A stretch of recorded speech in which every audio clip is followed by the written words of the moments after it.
tungkol din sa mga abusadong mga motorcycle drivers.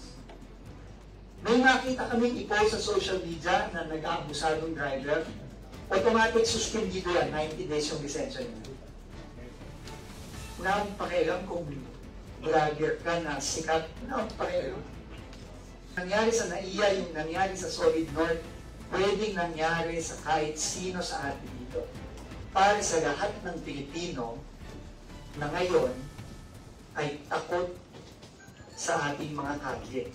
Today, I will sign a department order ordering mandatory drug testing for all drivers of public conveyance vehicles. I have asked LTFRB and LTO to revise the maximum number of hours, consecutive hours na magmamaneho ang mga driver. Kailangan may karelyebo. Kung ang biyahe ay mas mahaba sa 4 oras, mandated ang bus company na maglagay ng relyebo. What do I mean by that? Kasi huwag na tayo magdukuhan. Alam naman natin, ng roadworthiness checks dito sa atin, hindi naman yan totoo eh. Mas napakasakit na mga pangyayari these past few days. Nagsimula noong May 1, rumagasa yung isang bus ng Solid North. 10 po ang namatay, kasama ang 4 na bata. Between 4, 5, 6 years old. Magka-camping lang. Member ng Seventh-day Adventist Church sa Antipolo, sa Rizal. At yun nangyari kahapon. 2 namatay. Kasama ang isang 5-year-old na bata. Maila na gumising silang pamilya kahapon. May konting lungkot kasi ihahatid si Denmark yung father di pamilya nila na OFW, ihahatid sa NAIA para umalis. Tapos ganun-ganun na lang. Tinamaan sila ng Ford Everest sa NAIA. So on behalf of the President and the entire government, we are praying for the families and all the loved ones of those who passed due to this very, very unfortunate. And to be honest, quite,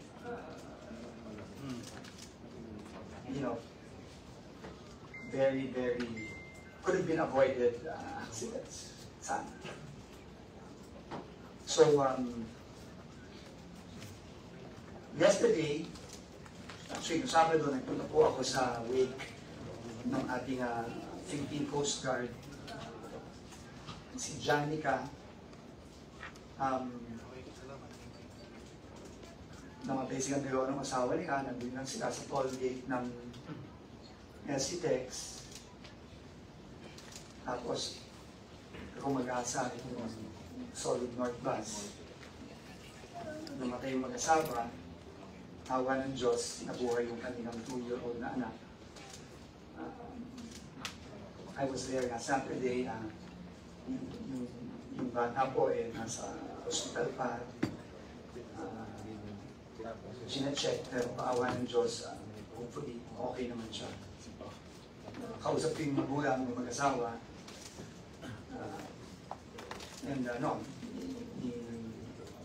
Yung father ni Janica, at yung mother ni Janica, talagang hindi nga malaman kung anong gagawin niya. Nung kahapon naman, on my way to Antipolo to go to the wake nung mga namatay na members ng Seventh-day Adventist Church. Ito nga, nangyari yung NAIA. And I had to go straight to NAIA. And I was able to talk to Denmark, yung OFW natin, na paalis na sana muna. Pinatingnan siya ng kanyang bahay sa kanyang anak na si Myla. And yun nga, talagang nakita niyo naman sa sa nakuha ng media yung video footage, talagang uncontrollable yung tatay, no? Kahit na sinong tatay, ako, may anak ako, I have a daughter, no? And, recently nga, negatin ako doon. May abroad trip yung anak ko kasama ng mga ka-eskwela na a few months ago. Exactly the same area kung saan ko siya binaba. Hindi pa ako DORTR secretary noon. So, talagang mangingiabot ka at saka manghihina ka talaga sa nangyari, nararamdaman ng tatay. No? Nung nandun ako sa Antipolo, kausap ko si Tatay Dan. Yung tatay ni Maristela, ni Dr. Maristela, na si Tatay Ray, Morillo, kausap ko siya, kausap ko yung ama't ina nung dalawang bata na namatay, kausap ko din yung isa pang pamilya.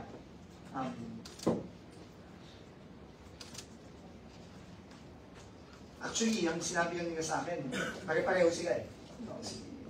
Yung parents ni Janica, si Danmar kahapon, si Tatay Ray Morillo, yung ibang magulang na nandun, yung mga kapatid, yung mga kamag-anak. Isa ka naman ang sinasabi niya, sir, sabi niya, pwede bang mabigyan naman ng hustisya yung mga kapamilya namin namatay. Nung Sabado nga, actually, magkakasama ko kami ng kabinete, kasama ang presidente natin, and biniging talaga sa akin ng presidente. The president told me, we must give these families justice, and the justice that they deserve is not just from the bus company. Obviously, they will have to compensate the families. No, there is civil liability to what happened. Justice, there's a driver who will have to be responsible under our laws for the deaths that he caused, no, and the injury that he caused. Kapareho din ng driver kahapon sa Naila. No? May liability yan. Meron niyang hustisya na makukuha niya. Pero sabi ng Pangulo, hindi lang yun ang hustisya. Hindi hinto ang hustisya sa pagbigay ng compensation sa mga pamilya na namatay, sa pag-file ng mga criminal at civil cases, administrative cases na ipafile din ng LTFRB. Hindi doon hihinto ang hustisya. Ang hustisya ay para sa lahat ng Pilipino na ngayon ay takot sa ating mga kalye. Hindi lang para dun sa mga pamilya na namatayan. Kasi ngayon, people like you and me, all of us here, feel unsafe on our own roads. We don't feel safe. Ako ngayon, I pass SCTEX and NLEX every day. Pag may nakikita akong bus na na-jolt ako eh. Kasi feel ko, babanggay na lang ako sa likod eh. O babanggay na lang ako sa side. Kaya yun ang nararamdaman ng mga kababayan natin ngayon. Kausap ko si Mayor Jun Inares kahapon. Ganun din. Tricycle, motorcycle, taxi, lahat. Takot na mga tao ngayon. Mga bikers natin, mga nagbibisikleta. Ako, I bike every weekend. Takot na takot ako, napipinahan ako, babanggayin ako ng bus o ng truck o ng motorsiklo. People do not feel safe on our streets. That is the reality. That is the sad reality. And I have been directed by the President to act and to fix it. And that is what we will do. This is the true justice that we can all give, that government can give to the 12 people who have died these past 2 days, and to all others who have also died or been injured by road accidents in the past. Because the system is broken. Kami po, nandito kami sa gobyerno. Nandito ang LTO, nandito ang LTFRB, nandito ang DOTR. It's broken. We have to admit that. We have to fix it. And yun po, ang totoong hustisya na ibibigay natin sa mga pamilyang namatayan. Para hindi na tayo matakot sa sarili nating mga kalye.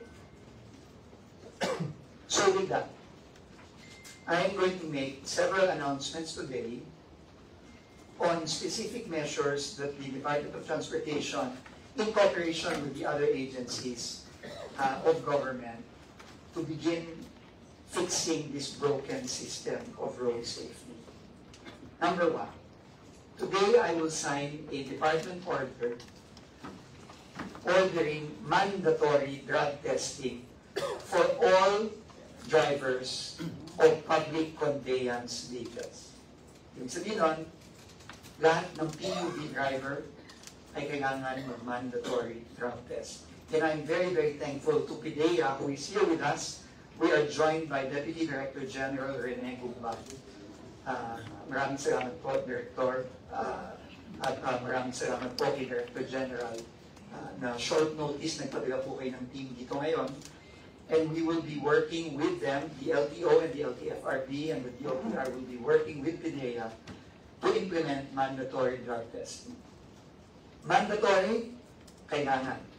Ako po, gayet na gayet, nung narinig ko sa news na yung hinuling driver ng Solid North, ayaw daw magpa-drug test. Wala po siyang choice. Wala pong choice. Hindi pwedeng hindi po. Hindi ka pwedeng hindi pumayag. Nakapatay ka ng 10 tao, hindi ka papayag magpa-drug test. Pwede ba yun? Parang mga katawa-tawa naman yun. So, hindi na po pwede na. We are going to mandate, we will be releasing this department order after I sign it today. And this will be effective immediately. No, the department order was prepared jointly by the LTFRB, the LTO, and the DOTR together with consultations with PIDEA. So we will be, mandatory po ito, bawal. Regular, mandatory. Hindi lang to pagka mag-renew ka ng lisensya, mag-renew ka ng prangkisa, mag-renew ka ng rehistro, sorry, hindi lisensya, rehistro. Regular ito. No, I think we're recommending every 90 days. Every 90 days. That's the first one. The second, I have asked LTFRB and LTO to revise the maximum number of hours, consecutive hours na magmamaneho ang mga driver. Currently, it is 6 hours. I am asking them to reduce it to 4. This is consistent with other countries like the European Union and some countries in Asia like Vietnam, which is 4 hours, consecutive hours. At pinapatagdag ko doon, kailangan may karelyebo. Kung ang biyahe ay mas mahaba sa 4 na oras, mandated ang bus company na maglagay ng relyebo, hindi konduktor. Ngayon, ang ginagawa, yung konduktor, siya din ang ginagawa ang karelyebo driver. Hindi po pwede na yun. Kailangan ngayon, pag more than 4 hours ang biyahe, kailangan may karelyebong driver. Hiwalay sa konduktor. Okay. Number 3, I am asking the LTO, together with the LTFRB, to really make roadworthiness checks real.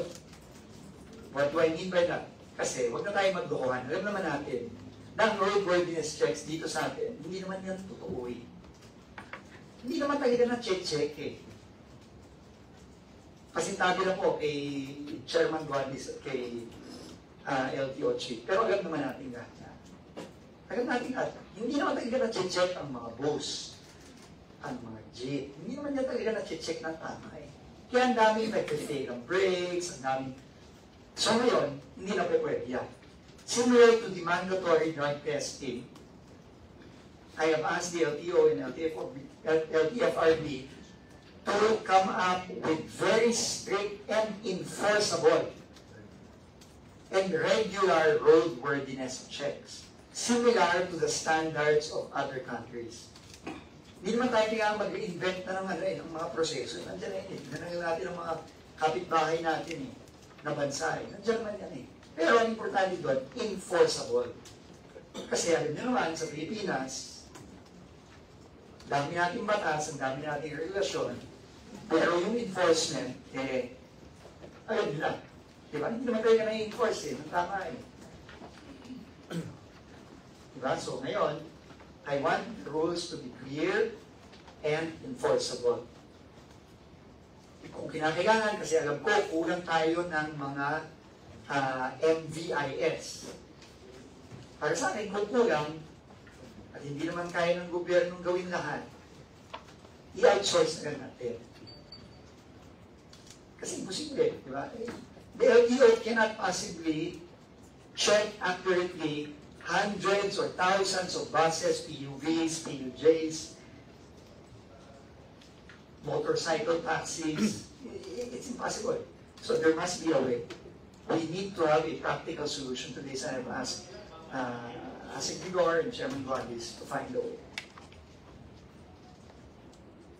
Next. Driver training. Saan po ito? Dukuhan din ito eh. Driver training and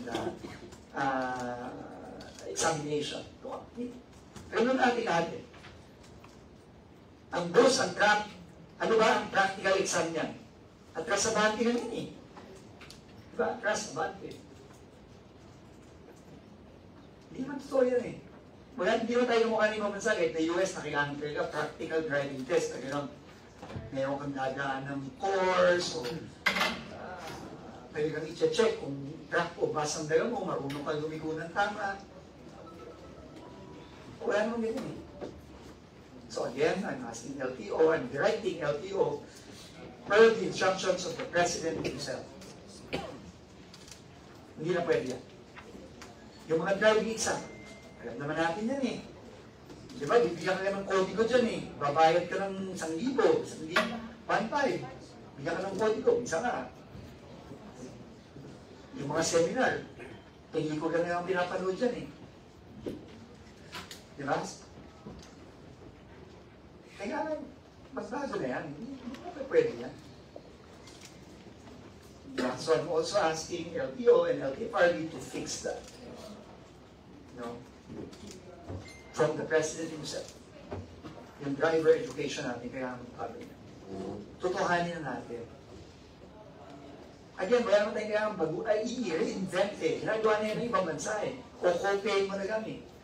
Pero kailangan, tutuhanin. Wala na yung padulasan. Buhay ito eh. Kamukha yung driver kahapon. Kung pagka lumabas ang investigasyon ng PNP at malaman natin na talagang driver error yun. Ibig sabihin, hindi. Kamukha yun, nakita ko nakachinelas, bawal yun eh. Bawal mag-drive na nakachinelas, di ba? Nakachinelas yung driver. Kahapon, nung kinausap ko eh. May rason bakit pinagbabawal na nakachinelas eh. Di ba? Pwede gumulas, pwede maipit, pwede kang... Diba? Pero kapaitan, buhay eh. Next. Meron tayong speed limiter law na napasa. Gusto ko i-implement na ito. ASAP. Okay, this needs to be implemented immediately. And there needs to be more than one supplier. Because apparently, before I came in, and when I saw it, there was only one supplier. So that needs to change. You know, pwede speed limiter. Hindi naman to rocket science eh. I'm sure there's more than one supplier in the world or in this country of that sort. I want it open, free market. Everybody that complies with standards can supply that. Everyone. Anyone who qualifies or meets those standards. But I want the speed limit law implemented ASAP. And finally, and I want to thank our senators, especially Senator Grace Poe. She filed, I think several years ago already, a bill calling for the creation of a public transport safety board. Importante. There needs to be a single agency in this country that is in charge for safety of transport, similar to the other countries in the world. Land, air, and sea. Hindi lang land. Pati air and sea kailangan. And that, I think, is a reform that is badly needed. And we will fully support the measure from the Senate and from Congress to immediately pass a public transport safety board. Again, ulitin ko.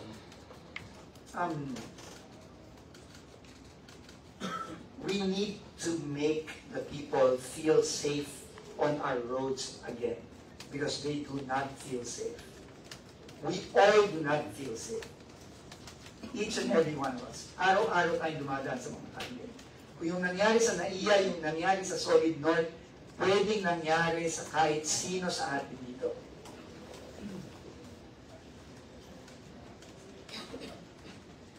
And this needs to change now. And that the President has demanded action, and all of us here will act.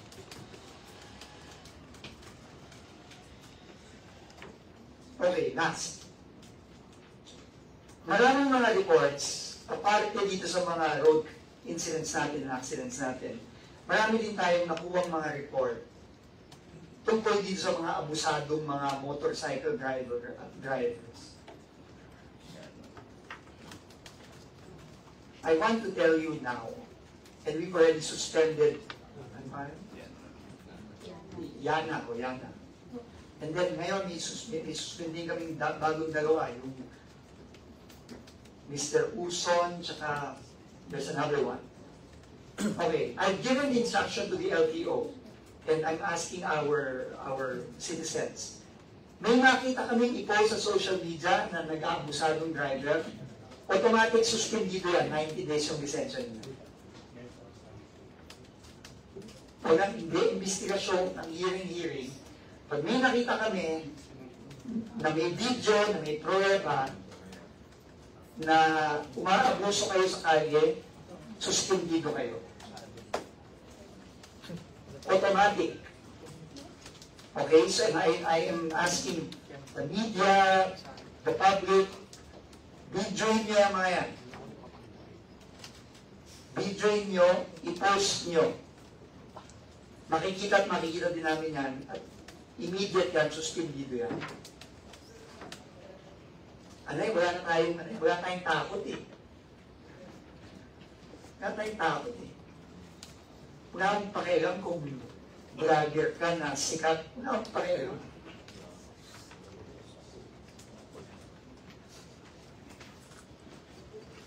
Suspendido yan. Pwede malibok. Hindi na kayo makakapag-motor, hindi na kayo hindi na kayo, lalo na yung mga vlogger na to na kumikita dahil sa pagmumotor nila. Pag kayo nawala ng lisensya, hindi na kayo makakapag-motor, wala na kayong kita. Wala akong pakialam kung 1 million ang followers na. Wala akong pakialam.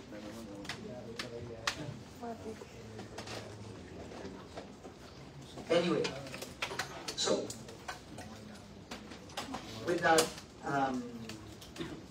let me just go to. Oh, lastly, sorry. Ito, this is for the media and for everybody on social media. Ako nakikiusap talaga ako sa inyo ng personal. Huwag nyo naman i-take advantage yung mga trahedya ng mga kababayan natin para mag-post ng mga video ng trahedya sa internet para lang kumita. O para makascoop. Huwag naman. Mawala naman kayo sa mga pamilya.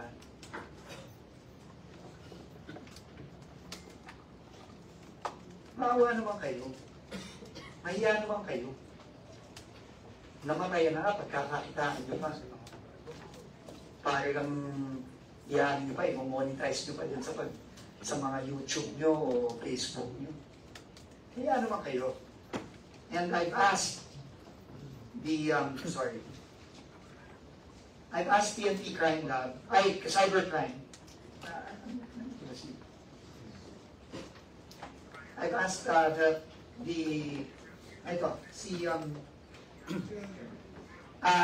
PNP Cybercrime Chief, si General Bernard, to immediately investigate all those who have uploaded CCTV footage of the tragedy in Naiya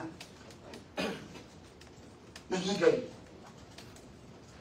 And I've also asked NIAA GM Eric Hines to investigate paano nakalusot at paano naging publiko ang mga CCTV footage na dapat nasa PNP na sa investigasyon. At lahat ng mga YouTube o whatever na nag-post nito, pinapaimbestiga ko na, pinapahuli ko sa PNP Cybercrime Chief. Huwag naman. Huwag naman. Pagkakakitaan nyo pa yung credit sa ibang tao. Okay, so that's my opening statement. Thank you very much. Did I forget? Sorry. Finally. Alam nyo naman that on April 21, 2 weeks ago, right after Holy Week, nag-announce kami ng Road Safety Task Force na kinreate natin. No, dahil nga sa mga nangyaring mga trahedya sa mga insidente ng Holy Week at yung nahuli halos isandang drivers na positive sa drugs. I'm giving them 1 week to submit a full report of all the changes and the reforms we're going to be making for road safety, including those that I've already announced. Kasama na yung in-announce ko ngayon, pero may mga iba pa silang mga gagawin. So I'm giving them 1 week. So 1 week from today, they will be submitting and we will be making that public. And also, I will pass it on to Asik Vigor later, but we also will announce today what we have done with the drivers who tested positive for drugs. Asik Vigor will make that announcement. LTO has already come up with a decision for those and for others as well. So with that, let's open it up to questions. Thank you. Thank you very much, Secretary Vince Dizon. We are now open to take your questions. Kindly introduce yourself and limit your question to 1 and 1 follow-up. We are joined here today by Secretary Vince Dizon, PDEA Deputy Director General for Operations Renato Mumban, LTO Chief Asik Vigor Mendoza, DOTR Undersecretary for Road Transport and Non-Infra Yusek Juan Reyes, and LTFRB Chairman Jojo Guadis. Also here is our DOTR spokesperson Asik Martila. Questions, please. Yes. Go ahead. Sir, good morning, sir. Bumalik ka na ba? Sir, basically yung sa atin. Sir, okay muna. Sa inyo muna, sir. You said the system is broken, and from the measures that you mentioned, there were at least 10. Pwede mo siyang i-group to drug test and driver's behavior. NIAA driver, sa SEDEX, probably drugs, drug test ang problema natin. So if you're going to sum it up, if the system is broken, saan specifically? I think dalawa ang kategorya na kailangan nating pagtuunan ng pansin. Unang-una, roadworthiness ng mga sasakyan. Yun ang unang-una. No, yan trabaho yan ng LTO primarily. No, pero trabaho din yun ng LTFRB kasi dapat ang mga prangkisa ng mga bus company at ng mga PUVs ay dapat dependent din yan sa roadworthiness ng mga sasakyan. So, yan ang unang-una. Kailangan siguraduhin natin ang mga sasakyan lalo na yung mga PUV, kasi ulit-ulit ko sinasabi, napaka-importante ng roadworthiness ng mga PUV kasi bit-bit yung pasahero. Hindi yan private. Public, kaya nga PUV, Public Utility Vehicle, Public Conveyance. Sila'y nagdadala ng mga pasahero tulad natin lahat, no, taxi, motor, tricycle, bus, UB Express, jeep, lahat yan nagdadala ng tao yan. At pag yan hindi roadworthy, it is putting at risk the lives of the people who are there, riding that vehicle. So dapat stricto tayo dyan. Ang pangalawa, driver. Driver education, driver training, driver fitness to drive. Lahat yan, kasama dyan. Again, hindi to rocket science, hindi to bago. Kasi meron namang mga standards internationally eh. Di ba? Meron namang mga proseso internationally eh. Di ba? So, kailangan lang, ayusin natin, gawin natin consistent with international standards, and then i-enforce natin. It's really more of an enforcement issue. No, sa atin, as with all other things in the Philippines, it's enforcement. It's implementation. So, yun ang kailangan i-address. And yun ang gagawin ng ating task force. Kasama na nung mga na-mention mo. So, Palaton, you mentioned somebody testing positive. Are you referring to any case? No, di ba 100 yung nag-positive, di ba? Nung Holy Week, kaya nagpapasalamat tayo sa nagpapasalamat tayo sa PIDEA kasi sila nakahuli. Sige mo, 100, madami yun, ha? And any one of those 100 could have resulted in an accident like Solid North. Kasi under the influence. Awa ng Diyos. Awa ng Diyos, walang ganon. Dun sa 100 na yun. Pero i-risk pa natin yun? Hindi. Kaya siguro napasok na kay Asik Vigor. May announcement siya about the 100. Asik Vigor. 98 to be exact, yung that confirmed the positive drug test, and after confirmatory, it was affirmed na nag-positive po sila, and because of that, we already revoked their licenses. Na-revoke na po yan, perpetual disqualification na po yan. We noted also the regions no, kung saan pinakamarami. No? Region 9 ang nag-stand out of the 55. No? Tinitignan natin yung correlation kasi Region 9, ang tagmusan po yan eh. Hindi yung mga push na galing sa Gansulicaw na dire-diretso sila papuntang Albay. So, na-check po natin yan. So, we're now reviewing the correlation. Again, back to the input with the Secretary, yung number of hours, driving hours, so sino papatay po natin yan. So, we have the breakdown, the individuals. Actually, Region 9, di ba, halos pare-pareho din. But these are mostly provincial. The action po tayo ng Sensitex. Opo. Sorry. Go ahead, Asik Vigor. Yeah, we already revoked with perpetual disqualification the driver when he refused to take the drug test. That was already the signal for us under the law that we can revoke already the license and then perpetual disqualification. Yeah, so lahat ng nag-positive, ulitin namin, revoke na ang lisensya. 98 yun. Okay?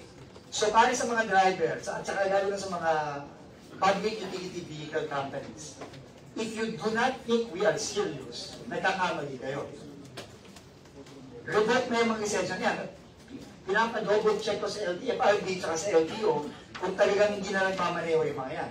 Kapag yan, pinagmaneho pa rin itong mga PUVs na ito o mga kumpanya ng bus company o ng kahit anong public utility vehicle company, pati prangkisa nyo, i-revoke namin.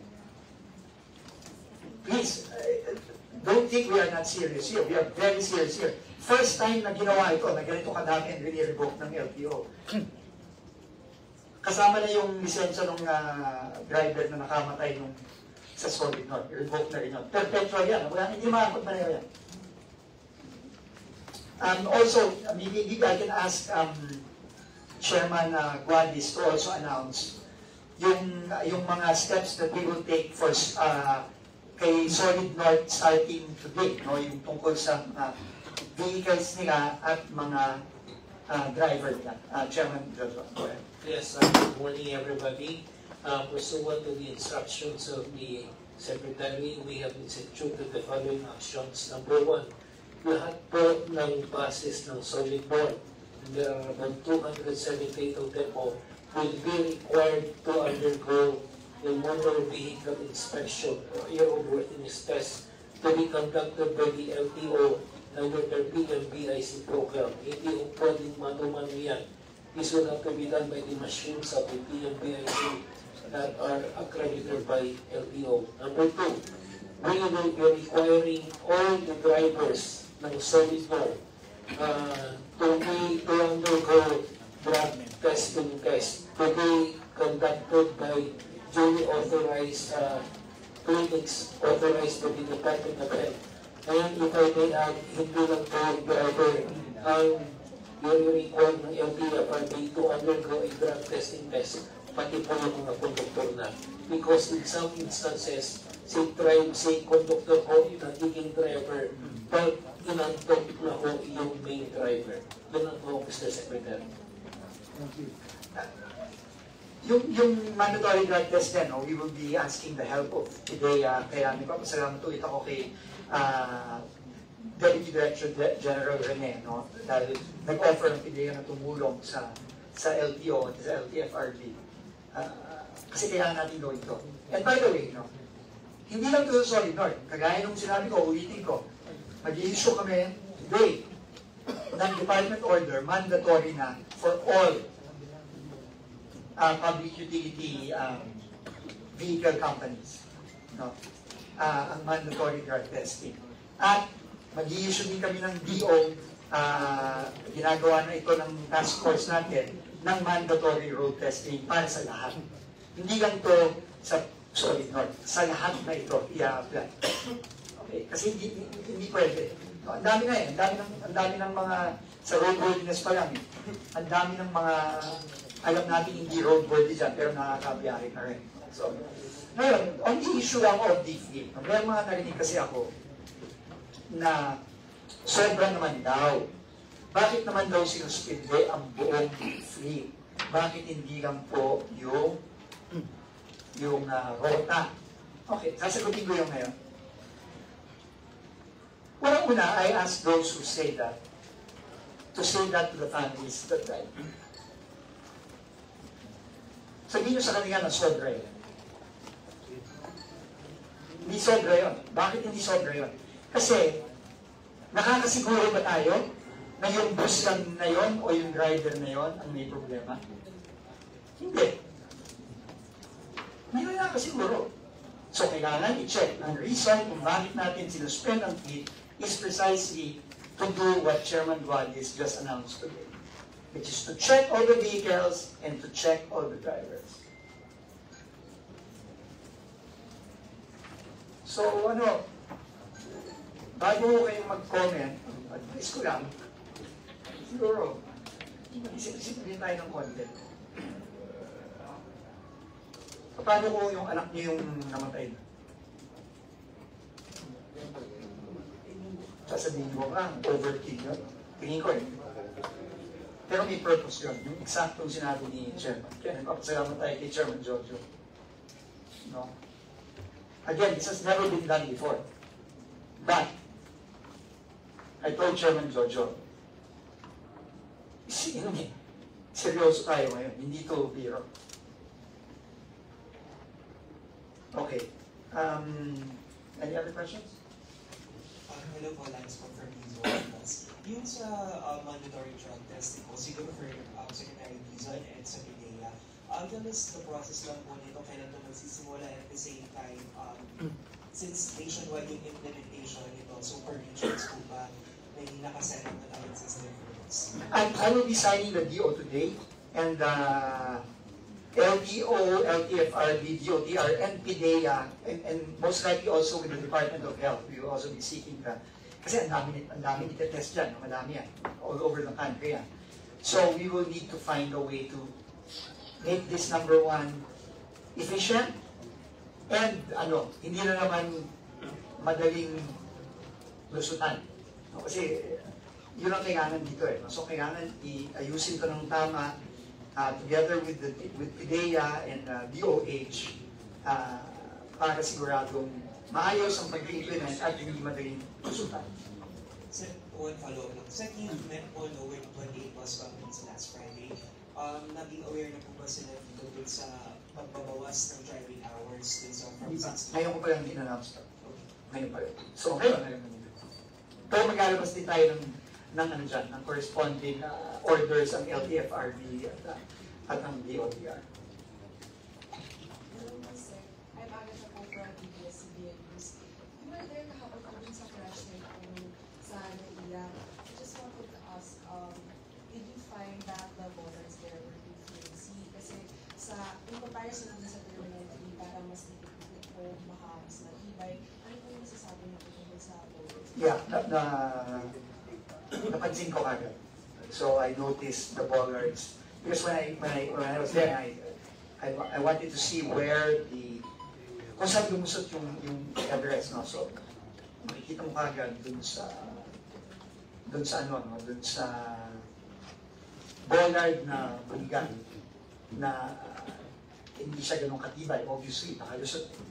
Ang purpose na ng bollard is really kailangan doon na huminto yung dapat yung huminto na doon mismo. So, iniimbestigahan na ito ngayon ng both ng MIAA at ng San Miguel Corporation. In fact, Mr. Ramon Ang and I spoke about it when we saw it, and they said that they would look at it, and most likely they will be replaced by the operator, by San Miguel. So, and again, I want to take this opportunity again to thank San Miguel Corporation and Mr. Ang because they really did a very swift job in responding to the incident and also taking care of the families and those that were injured and the families that unfortunately mga namatay na dalawang kababayan natin, including yung 5-year-old daughter in Denmark. So yeah. So we are looking into that, and we will make the necessary changes there. I said good morning.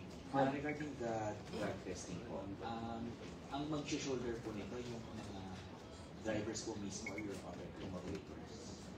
For the PUVs, the operators will have to pay for that. The companies. Okay, as of Vigor, well, actually sa social media po parang usap-usapan niya yung tungkol dun sa pagkuha ng license, pag-test ng mga sasakyan. Now, ano po yung changes na nakita niyo dapat gawin sa pagbibigay ng lisensya or pag-renew? Ang utos ni Secretary, across the board tayo, no? There will be major changes across the board. We just finished our consultation with the driving schools last week, with the federal meetings last week, and we submitting to DOTR in line with the road safety task force na ginawa para lahat ng mga changes from A to Z, papagunin natin yan. Sa motor vehicle inspection naman, timely this week, not today or tomorrow, lalabas na yung ating mobile motor vehicle inspection, specifically for buses and trucks. At talagang hindi na manual o visual lang yan, talagang meron tayong equipment that will guarantee the roadworthiness of these vehicles. So we'll start doing that with the solid north buses, and then implement it as below country. Hello everyone, I'm Janelle po from the Mario. My question is anyone can answer. Yung road safety task force that we have right now, it includes DOTR and its attached agencies. Are you also looking forward to tap in the private sector like road safety advocates, monitoring experts to actually help with driver education and discipline? Yes, thank you very much. No, in fact, I was just with Senator J.D. Ejercito this morning. Siya yung actually, talagang, si Sen J.D. kasi, he's a motorcycle rider and a very, very strong road safety advocate. No? And sabi nga niya, he offered his help to bring together road safety advocates all over the country. And yes, we will work with them. No? We will work with the different groups and consult with them and ask for ideas and also help in enforcement. No? Kasi importante dito, and help in also bringing to our information all these incidents na nakikita. No? Kasi importante yung social media napaka-importante kasi mabilis namin nakukuha yung info. Lalo na itong mga abusadong mga driver. No? At saka yung mga kaskaserong driver, kamukha nyo si Uson. No? Importante yan. No? Kasi pagka nakukuha namin yung informasyon, mabilis kami makaka-action. No? So, definitely we will be involving the private sector here and civil society. Yeah, and again, no, we want to reiterate, we encourage the public to keep on reporting and reporting, no, all these incidents. Hanggang sa talagang matuto na tumato. No, ano talaga, walang takot eh. Walang takot eh. So, hopefully, pag nawalan sila ng lisensya, alam nilang mawawalan sila ng lisensya, eh matakot na sila.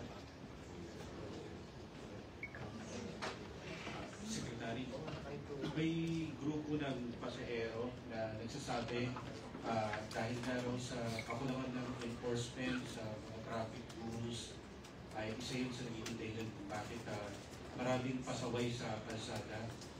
Isa sa nakikita nila kung pwede raw sana magawa ng paraan na may balik yung no contact apprehension sa kalsada. Yes, may Supreme Court case kasi ganyan, no? So, we're waiting for that. Pero alam ko, ang MMDA, at least ang MMDA, pati sa Nagumani, alam ko, mukhang ibabalik na niya. And nagpapasalamat tayo kay Chairman Don Artes at sa MMDA. Kasi kailangan talaga yan. Kasi, lalo na ngayon na marami na tayong CCTVs, nandiyan ang teknolohiya, nandiyan na, lalo na, AI, nandiyan na. Mas madali na tayo makakahuli. No? And ano naman i-connect naman yung no contact apprehension sa LTO At konektado na yan sa mga lisensya, sa mga registro ng mga vehicles. Kaya na natin gawin yan. Unfortunately, meron ng pending Supreme Court case, no? Kaya hindi natin magawa nationwide. No? So, pero sana magawa na natin yan. Kasi physically impossible talagang mahuli natin ng mga PNP natin, ng LTO enforcers natin, ng LTFRB enforcers natin. Ang hirap eh. Pero kung may no contact apprehension, mas madali. So, last na lang sa akin, Secretary. Hindi ko alam kung naitan na to, pero yung bang mga pasahero na apektado ng preventive suspension, may masasakyan pa rin ba? Hindi ba yung problema? Magandang tanong. Ayan, no?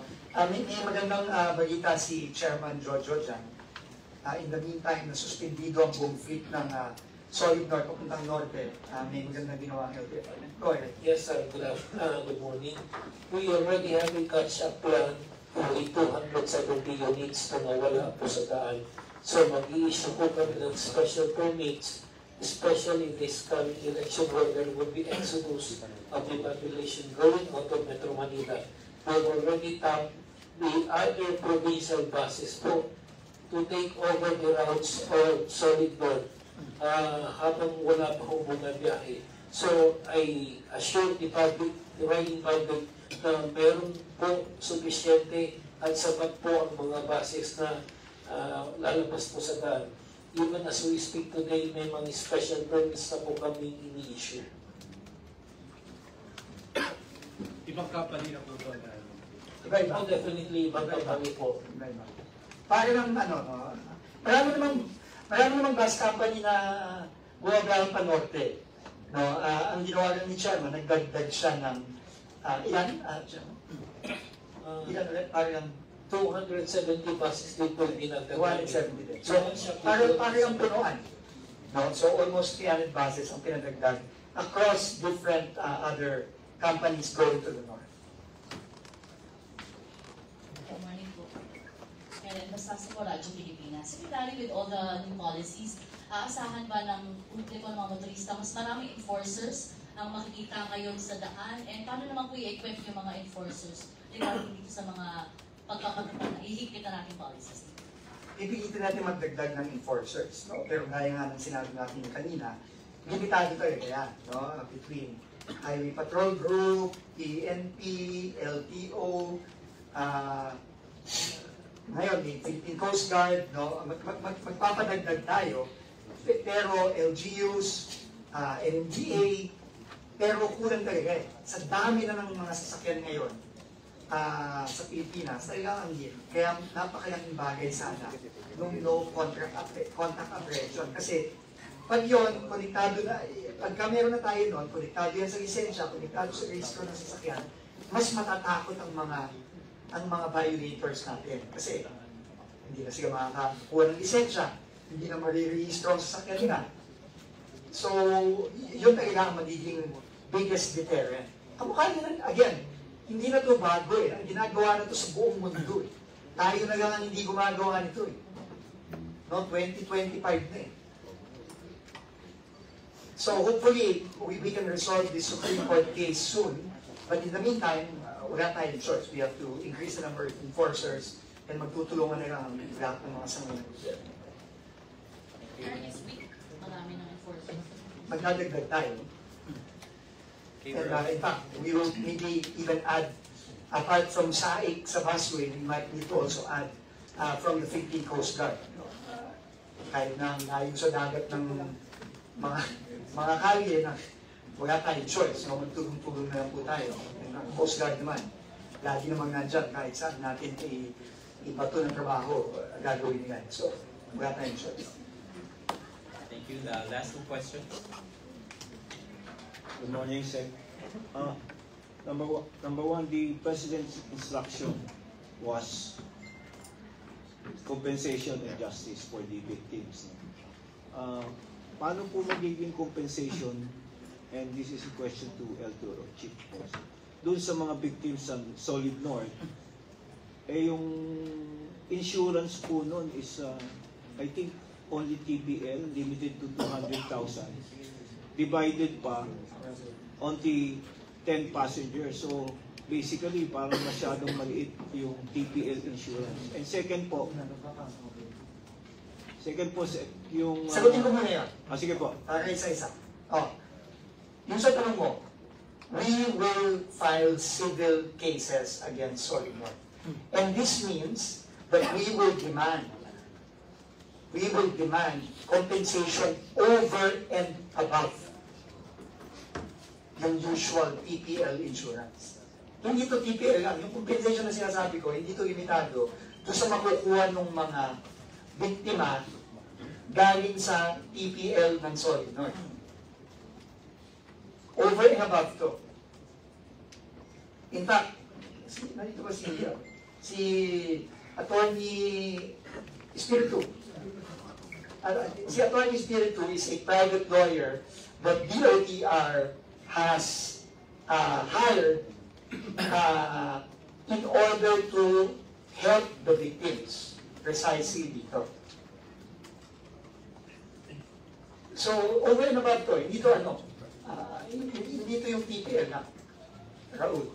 And maybe, I don't know if either Chairman Guadis or Asik Bigar, Pili Chairman Guadis. Yes, good morning again. Number one, kulang na po yung insurance na makukuha sa Solid North. And Secretary Beach is right. We need to revisit the policy. Yung mga pasahero naman, and in this case, there were none, may 400,000 per head po yan. But that only applies to passengers. Yung sa TPL Hall, it's a 200,000 aggregate to all. So, we really need to revisit. And tama po si Secretary, we really have to file both criminal and civil cases against Solid North. Sir, second Yes. question. Sir, Second question. yung pong sa Yana case, yung vlogger, sinabi po niya, Sekno, na walang side mirror yung kanyang motor, no? So papatawag niyo rin po ba yung may-ari ng motor dahil admittedly yung vlogger admitted that walang side mirror, which is a violation ng ating mga legislation process. Opo, pati yung may-ari ng motor, na-show gusto po natin with the admission ni Yata, kasama na rin po yung ayos. Sir, kung we add the police sa CPTL, we have rated already the IC to review already the CPTL coverage to make it at least somewhere near what is now being given to the passenger public information. Ever since the accident in Kapunan last December, pinukulit na natin si IC na mag-aralan na ito at bakit sana coverage ng CPTL. Thank you po. Okay, any other questions, sir? I think okay na tayo, sir. Sige. Sir, Gabriel Lani from Inquirer Traffic. Sir, just to clarify, kasi kanina may nasabi tungkol sa changes sa pagkuha ng license. Meron na pa tayong tangible na nilid na. Kasi yung sinabi kanina more on, parang may review eh. Pero meron namang mga tangible na parang exact changes dun sa pagkuha ng lisensya. Wala pa. So, yan ang gagawin na, ang giving the task force 1 week to come up with that. Lalo na sa driver assessment and practical tests. No? Yan ang pinaka-importante para sa amin. Lalo na yung practical test. Kailangan, by the way, hindi yan kung bus, tsaka jeep, tsaka lahat ito, pati motor, alam naman natin, and we've all experienced it on the roads, know how reckless some motorcycle drivers are and how unskilled they are. Kita naman natin. And by the way, yung enforcement ng helmet law natin, kailangan yan. Stricto tayo dyan, lalo na sa mga probinsya. Ang daming namamatay dahil dyan sa hindi pagsunod sa helmet law natin. Minsan yung mga nakikita ko, mag-ina, pati bata, walang helmet. Isang sentro hanggang nun. Wala na. So all of these things, we really need to. One is to change policies and to fix the policies that are existing, but the other is the enforcement. We really need to make people, drivers, feel responsible. And I think I'll just end with this. Sabi ng Pangulo natin, kailangan safe ang pagbabiyahe. Ang problema natin, dito sa atin, is hindi tayo sumusunod at hindi tayo natatakot. Hindi tayo natatakot, hindi tayo sumusunod. So once and for all, kailangan mabago na itong attitude na ito. Kasi responsable tayo lahat. I'm sure dito, 90% ng mga tao na nandito ngayon, lahat tayo may lisensya. Ang lisensya, pribilehiyo yan. Hindi mo karapatan yan. Hindi natin karapatan na magkalisensya. Hindi. Pribilehiyo yan na binibigay ng gobyerno sa ating lahat. And ang kapalit niyan, actually, simple lang. Kailangan, responsable tayo mga driver. Ganun lang naman yun eh. Pero kapag tayo ay naging irresponsable at tayo lumabag at nag-abuso sa kalye, yung lisensya niyan, kayang kunin ng gobyerno niya tuwid sa inyo, sa ating lahat. And yun ang ginagawa namin ngayon. Kaya yun ang ginagawa ni Asik Vigor. Kaya ngayon, may makita na si Asik Vigor sa Facebook. Wala nang isip, terminate siya kagad eh. Ay sorry, kagad? Suspend kagad eh. Suspend kagad eh. Sir, sorry, just to follow. So yun lang, no? So, everybody, nasa gatong nakikinig. Sabi ng Pangulo, ayusin to, naayusin namin ito. Hindi kami nagbibiro dito. Thank you. Okay. Sorry, just to follow up. So, ibig sabihin, mas mahihirapan yung mga tao na kumuha or mag-renew ng mas scrutinize yung pag-renew. Siyempre. So tama lang natin sa tama. Di ba? Nalagay lang natin sa tama lahat. And sumunod lang tayo lahat. Yun lang. So that you will be hearing from us again as we next week when the task force sends its recommendations. Ano na yan? Lahat na yan. Sweeping na yan. Next week. And we will be updating you also on. We will be updating you on the Solid North. We will be updating you, by the way, on the bus terminals. Yung terminal sa Magibay, yan, pinasara na yan. Double check natin kung talagang nakasara na, kasi pinasara na yan yung Friday. And then yung mga terminals ng mga buses, alam niyo naman, binigyan natin ng 60 days ang mga bus companies na ayusin ang kanilang mga bus terminals, and they will be checked again after 60 days. Pag hindi sila nag-comply, again, pasensyahan po tayo. We are taking this very, very seriously, and we hope that everybody takes us seriously as well. So again, thank you very much. Mag-ingat po tayo sa kalye.